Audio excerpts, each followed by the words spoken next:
is furious. She demands Ben leave her house immediately. Bradley and his younger brother stuff Ben into the trunk of their car and drive off. But biker gangs catch on, chasing them down for Ben's bounty. Ben can hear everything from inside the trunk. A bullet strikes the trunk, and the latch pops open. Ben grabs a wrench and swings it at one of the bikers, knocking him off. Another bike crashes into the first. Bradley runs both bikers over, crushing them beneath his car. He tells Richard to get on the next train and meet up with his contact, Elton. And don't mention hot dogs around him, Bradley warns. Before Ben leaves, Bradley gives him advice. The network tracks your video envelopes. So pre-shoot all your tapes now. My guy will keep posting them as you head south. Bradley hands Ben a gun as well. Bradley's younger brother spray paints graffiti on the wall. Richard lives. Day 7 begins. Richard travels by train and checks into a hotel for the night. Meanwhile, Laughlin is partying, completely carefree. She has no fear of getting caught. At the hotel, people are placing bets on who dies first. Ben disguises himself as a blind man and moves through the crowd. But just as he steps outside to post his videotape, a man stops him, thinking he's actually blind, asking him questions. Ben answers and tries to leave. But the man is about to report him. Ben stops him before he can. Ben posts the video and takes off running. A car speeds after him, a man is firing shots. Ben runs toward a moving train. Bullets fly past him. He leaps onto the train and escapes. By day 13, Richard is seeing Richard Lives graffiti all over different locations. Meanwhile, Laughlin has been spotted at a casino. The hunters arrive. She runs, trying to escape. Chief McCone opens fire on her. Laughlin manages to steal a car and speeds away. But the show's host announces that Laughlin has been killed. 2 kids with a flamethrower took her down. And it was all captured on camera while she was recording her daily video. Now there's only one runner left, Ben Richards. He makes his way to Bradley's contact, Elton. Elton lives with his mother, who's watching Ben on TV, shouting, "Hunt him!" Elton reassures Ben. "Don't worry. She's fairly deaf and thinks you're an actual demon."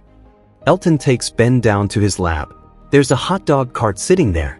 Elton explains that the network has hidden DNA sniffers inside every street lamp across the country. That's why you need to get underground as soon as possible.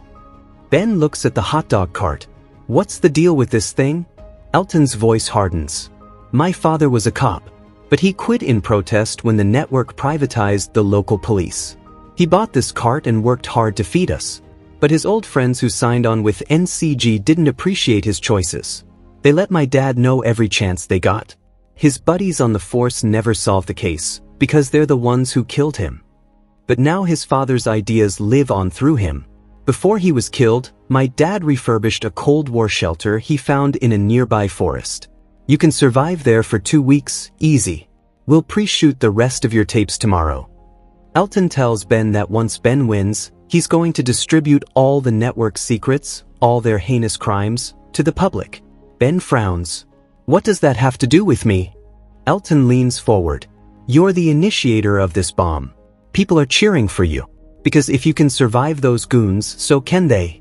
This country is ready to blow. And you're the one who's going to set it off." Elton shows Ben where he'll sleep. Ben looks worried. "If they find out you're helping me, they'll come for you too." The next day, Ben pre-records all his videotapes.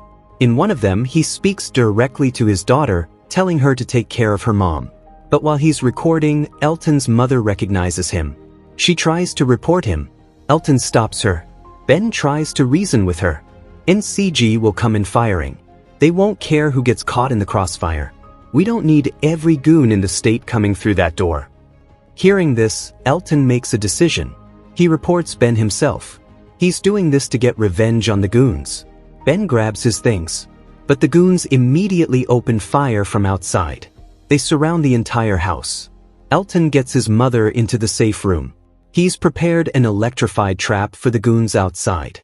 As soon as they approach, he attacks them with a water gun. The goons are hit with a massive electrical current. Elton has rigged traps all over the house. The goons keep falling into them. When they rush up the stairs, he releases a mechanism that sends them tumbling back down. Elton and Ben slide down a pole to the ground floor. Beneath the hot dog cart, there's a tunnel. They make it into the tunnel. But a hunter suddenly stabs Elton. Ben and the hunter fight hand to hand. The hunter is overpowering him. But Elton grabs the hunter's own knife and slashes his gut open. Ben and Elton try to escape. But the hunter's phone rings. The call is for Ben. It's Dan, the show's producer. You're killing it. You can win this show. You just have to play it smart. Dan has sent a rover for Ben. He tells Ben to kill the hunter and wait for his cue.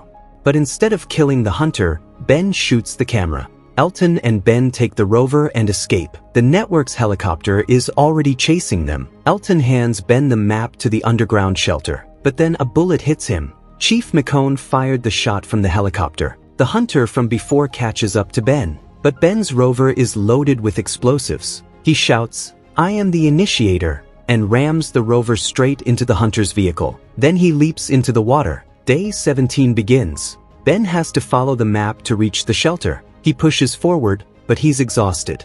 In his fatigue, he starts to see visions of his family up ahead, waiting for him.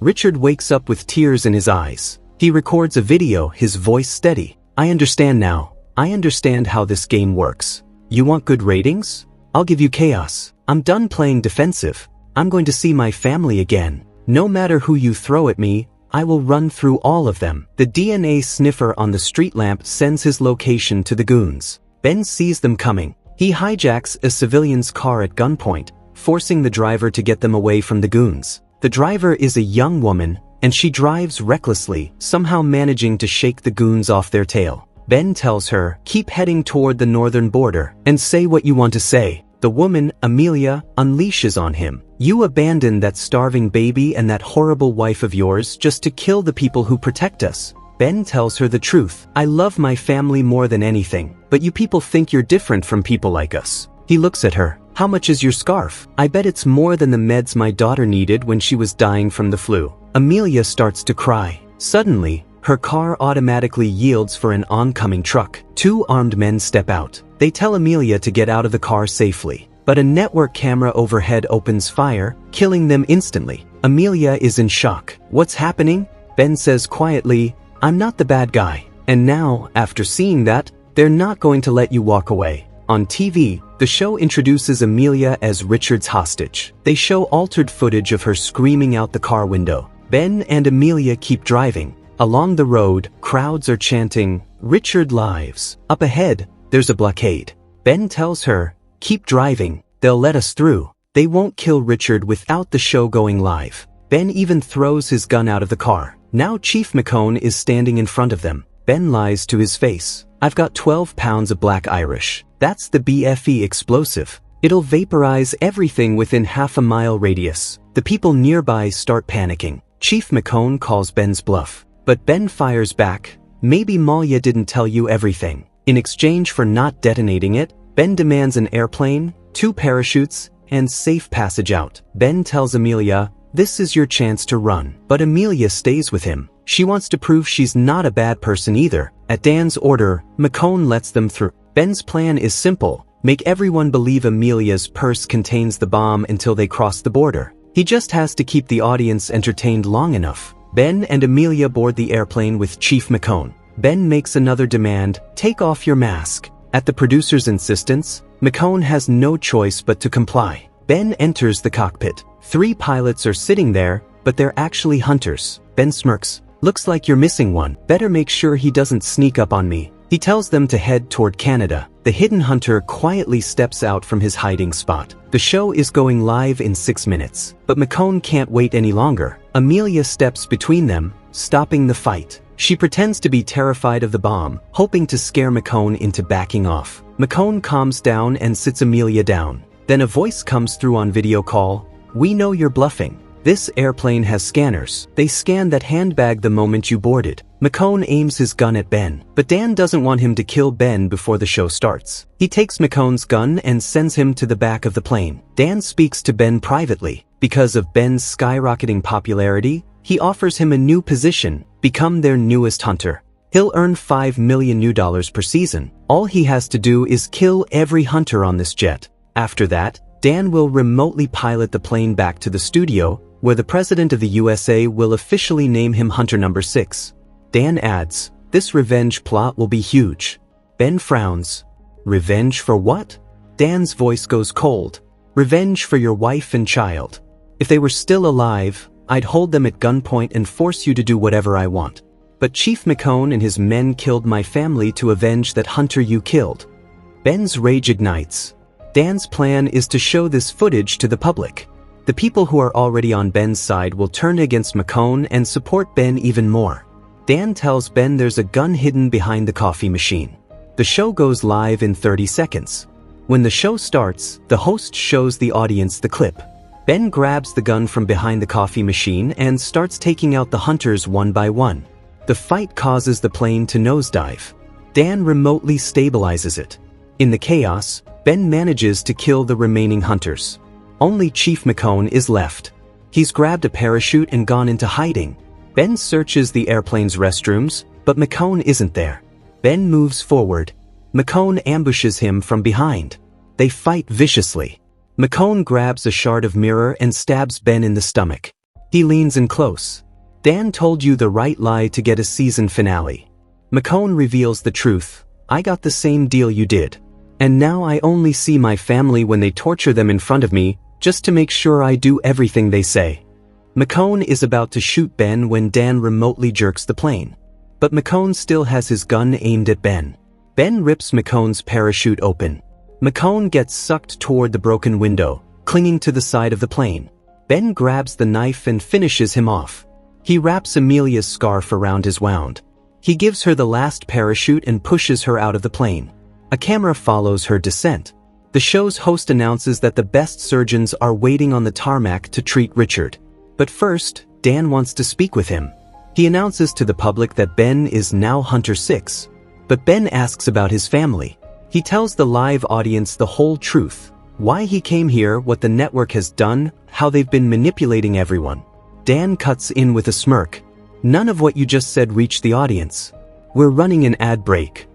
On the show, they air altered footage of Ben threatening to crash his plane into the network building.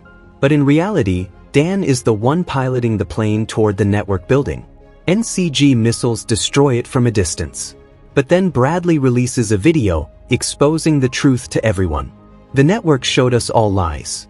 First, they cut to ads 6 minutes earlier than usual because they needed time to alter Ben's video. Then they swapped out the entire audience.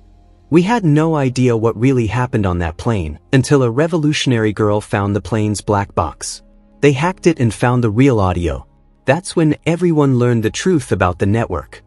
But one truth still remains unknown. Did the hunters really assassinate Ben's family? And did Ben survive that blast? Research shows that plane had a crew escape pod. So did Ben cheat death one last time?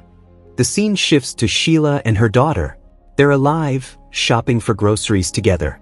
Suddenly, Sheila finds a pair of socks beside her. The receptionist tells her, "The guy outside bought this for you, Miss Richards." Outside, Richard is wearing a mask. Sheila goes to meet him.